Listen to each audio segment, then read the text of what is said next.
No vídeo de hoje eu vou falar a respeito de 3 assuntos principais que podemos trabalhar hoje nesse dia 31 de outubro, que comemora várias datas importantes não só para a cristandade, como para o mundo secular. E eu acho importante a gente colocar cada coisa em sua ordem, né? Sobretudo nesse dia de hoje que eu estou gravando esse vídeo, né? A gente tem, primeira coisa que a gente pode abordar, primeiro assunto, né? É sobre o próprio dia 31 de outubro, porque ele é uma data importante. É o dia da Bíblia, como sendo o dia em que a Bíblia ela foi impressa pela primeira vez, o ponto de partida pelo qual as escrituras começaram foi no dia de hoje, né? No dia 31 de outubro de 1517, onde ocorreu a Reforma Protestante. Eu não vou me falar muito sobre a Reforma Protestante, porque eu já falei sobre isso em outros vídeos que eu tenho aqui no meu canal. Quando eu falei sobre, por exemplo, como a Bíblia chegou até nós, eu falei um pouco sobre o protestantismo, qual foi os impactos que teve na divulgação da Bíblia e da Palavra de Deus, e o deixo para vocês aí olharem no meu canal, né? Observatório Yahweh. Então, acontece que o terceiro tópico que a gente pode abordar é um pouco sobre não só a reforma, mas também sobre a contra-reforma, né? Mas, em tese, no segundo ponto eu vou falar melhor sobre como a Bíblia chegou até nós, um pouco mais de como ela é o livro mais importante da cultura ocidental. Então é isso que eu vou abordar nesse vídeo. Espero que vocês fiquem comigo até o final. Então assim, você pode me perguntar, Adriel, como é que a gente pode comemorar o dia da Bíblia? Conhecendo mais ela. Eu acho que não tem forma melhor da gente se aprofundar em algo do que buscando conhecer e buscando aprender sobre aquilo. A gente tem no dia da Bíblia a seguinte reflexão a se fazer sobre a sua história, de como se deu o processo de chegada desse livro aqui nas nossas mãos, né?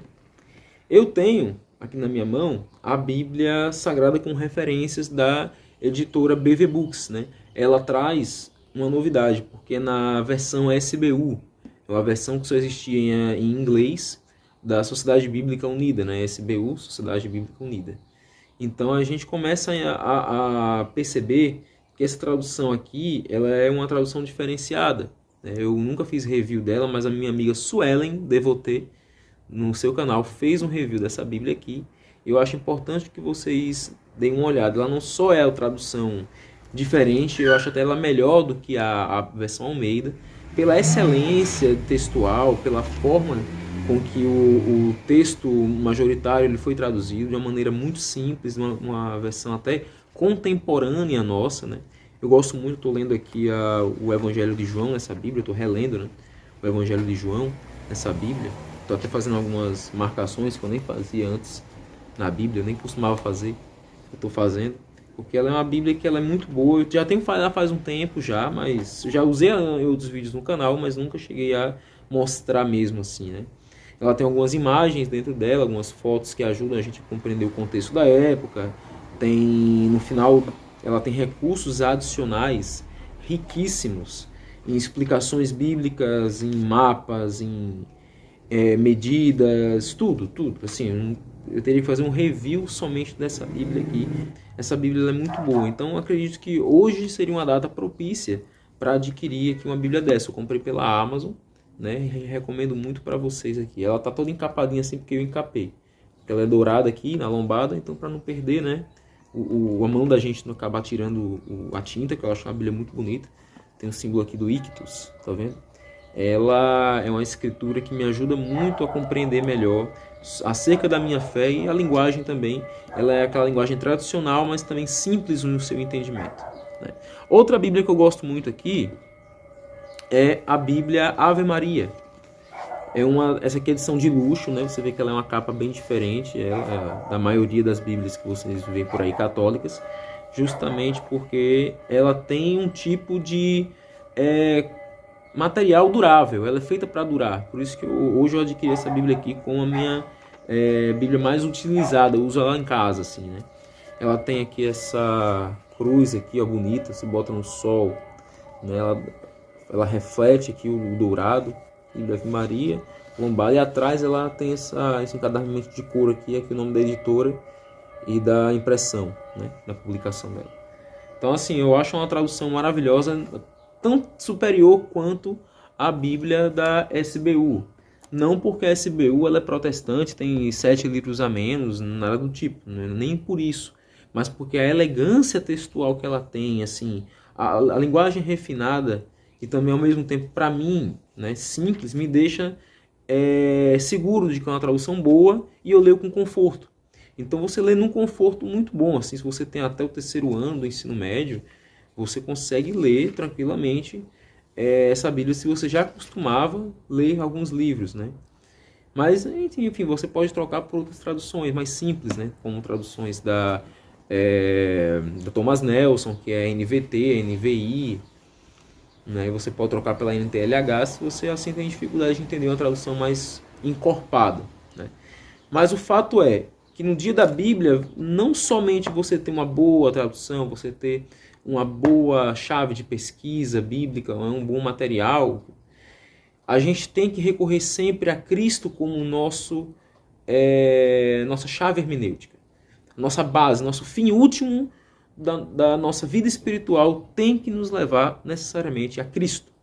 Então, quando a gente começa a estudar o porquê o dia da Bíblia tem que ser comemorado, a gente começa a entender um pouco do processo que levou. Vou resumir para vocês o processo que ela levou para chegar até nós hoje, né? As Escrituras Sagradas elas foram escritas por sábios, reis e profetas no Antigo Testamento.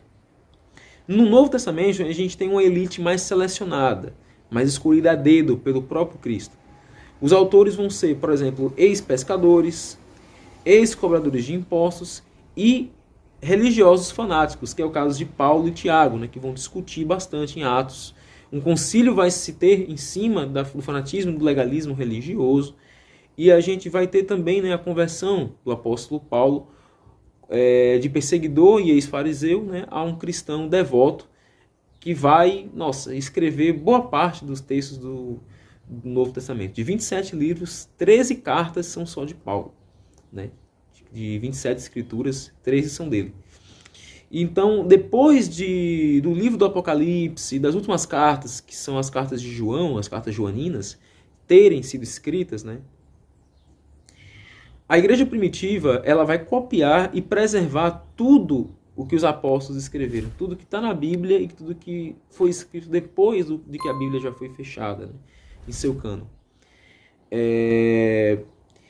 A tradução grega da Septuaginta e textos hebraicos provindas da cultura judaica vão ser muito escritos, vão ser muito bem copiados e mantidos, né, as 7 chaves assim, para que o ensino cristão fosse preservado, né?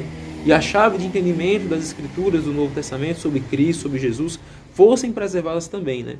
A partir do Antigo Testamento grego e do Antigo Testamento em hebraico, né? Que é muito importante que o Antigo Testamento seja preservado em sua língua original. Clemente de Alexandria ele vai elucidar muito a prática do estudo contextual das escrituras do Antigo e Novo Testamento.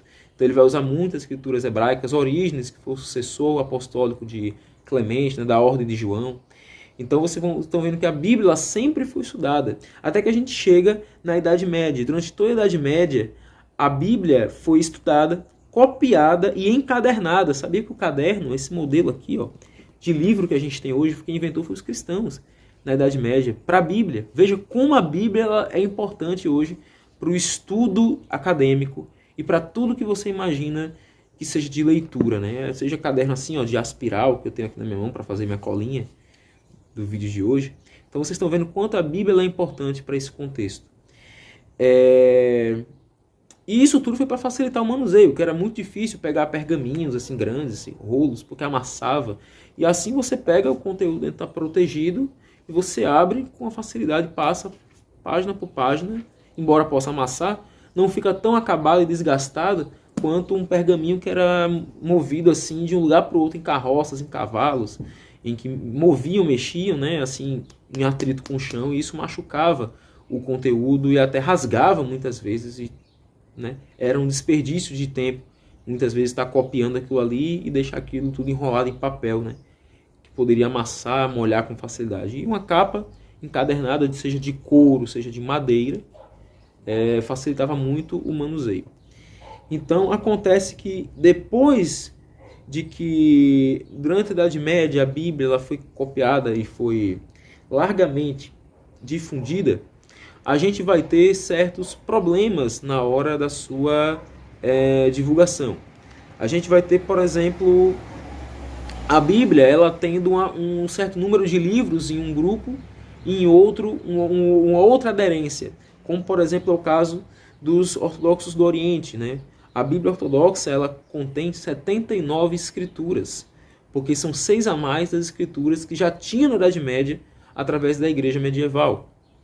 A Igreja Medieval tinha uma Bíblia que até hoje, né, que é a Bíblia Católica, ela contém 73 livros, considerados como sagrados, né? E alguns não canônicos também eram vistos em alguns exemplares da Bíblia. No final da Bíblia, depois do Apocalipse, tinha alguns textos a mais ali, seja textos escritos por pais da igreja, da patrística, ou simplesmente textos que ajudavam a entender melhor algum contexto bíblico, mas que não eram tidos como sagrados, assim, por conta de uma tradição que a igreja medieval ela seguia, que era importante para fidelizar aquilo que é inspirado ou não é inspirado, né?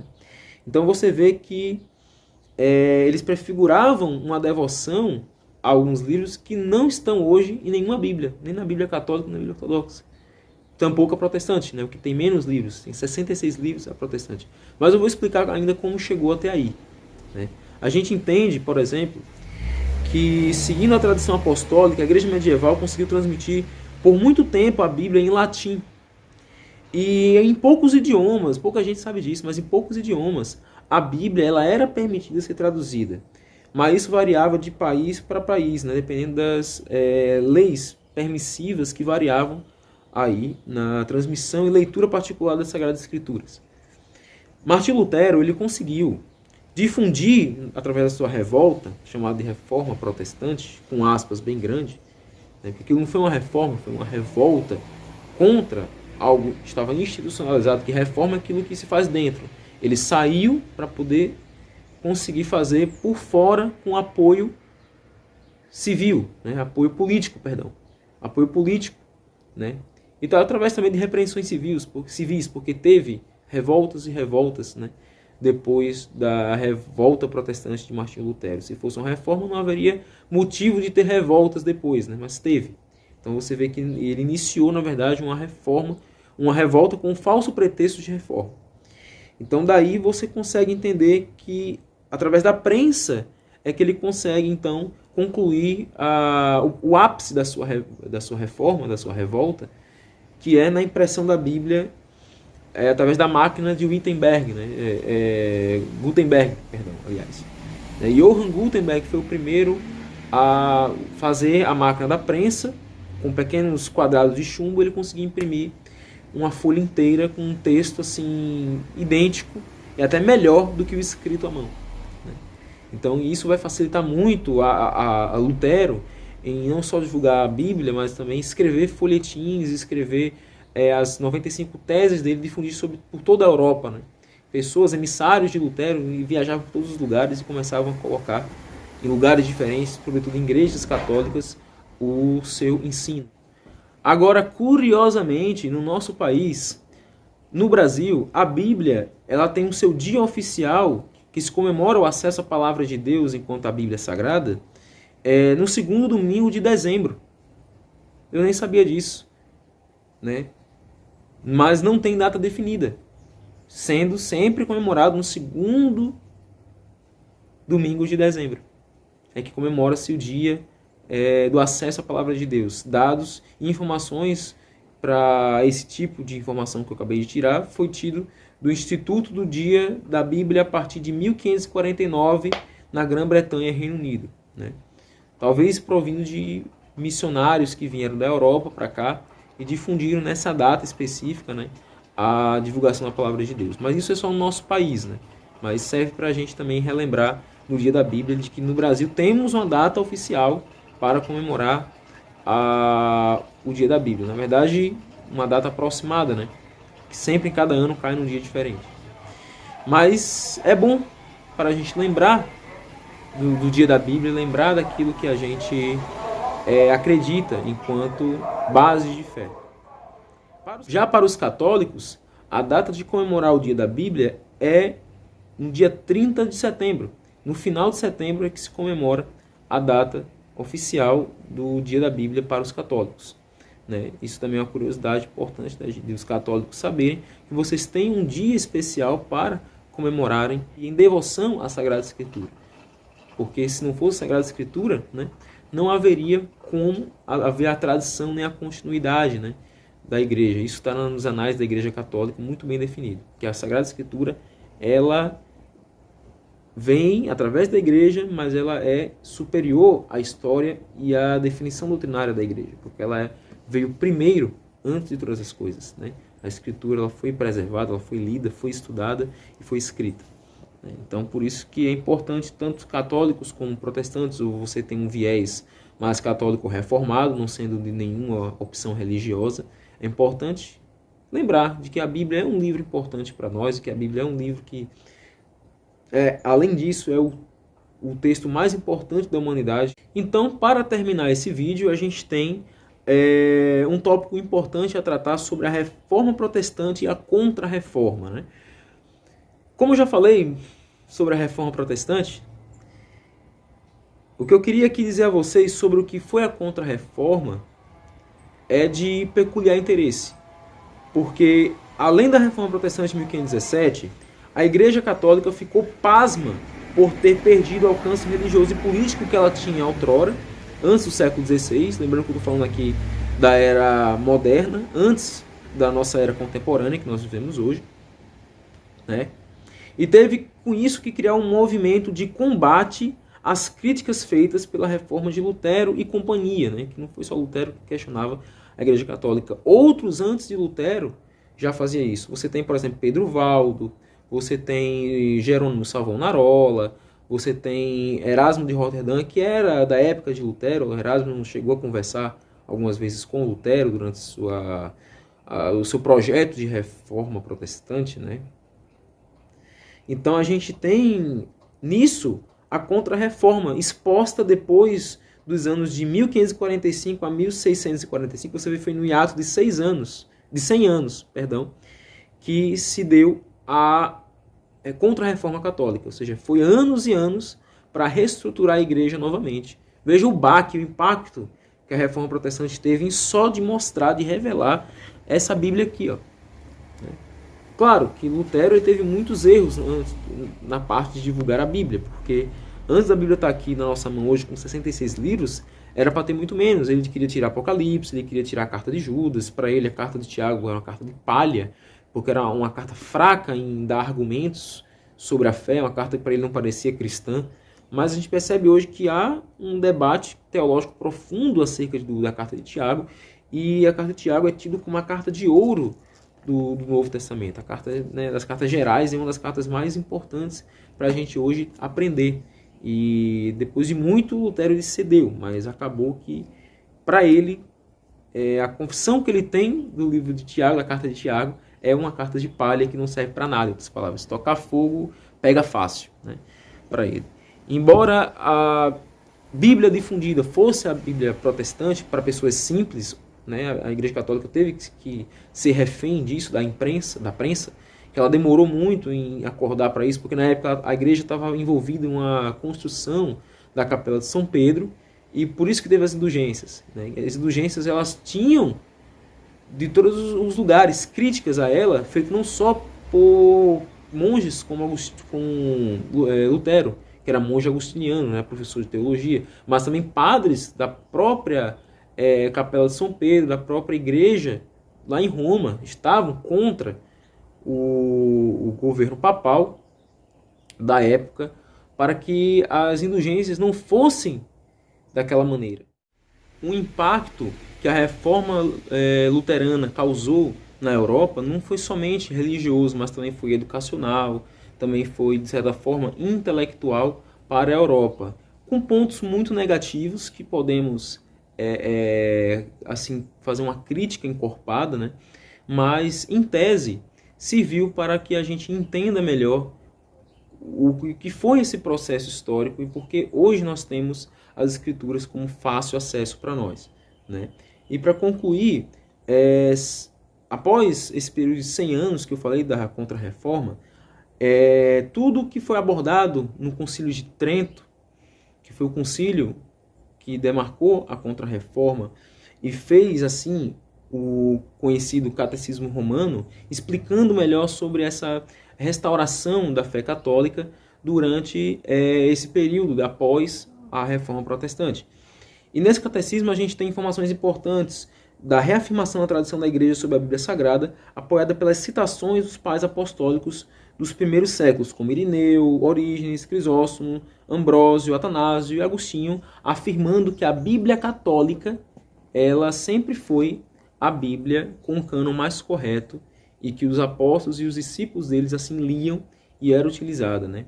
Tanto é que é uma tradução que ela prefigura no Antigo Testamento.